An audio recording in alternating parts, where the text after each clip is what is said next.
L'église vieille catholique, malheureusement, est très peu connue dans notre environnement.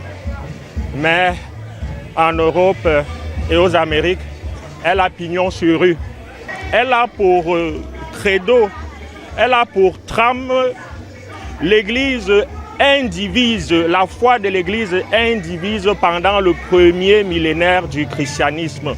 Voilà son fil d'Ariane. Avant qu'en 1054, qu'il y ait le grand schisme d'Orient, c'est une église qui a pris naissance de façon, disons-le ainsi, officielle, à la faveur du Concile Vatican I en 1870, où un certain nombre d'évêques, face à l'infaillibilité pontificale et la juridiction universelle du pape qui ont été promulgués, ont dit non.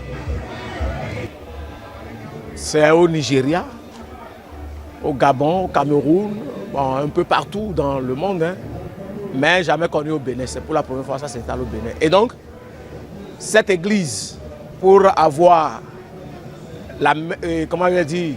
des ministres à ses portées pour l'évangélisation, bon, il y a ceux-là qui sont déçus dans l'église romaine et qui cherchent toujours leur vocation, puisque ils vivent déjà maritalement. Ce n'est que cette église qui est propice pour eux pour exercer leur ministère en tant que prêtres mariés.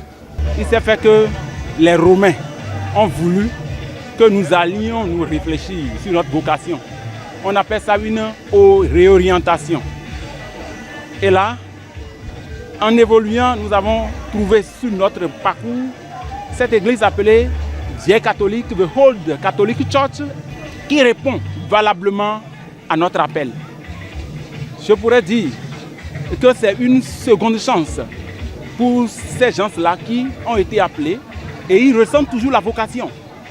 Et donc, le Christ prêtre par excellence, c'est là où il moissonne.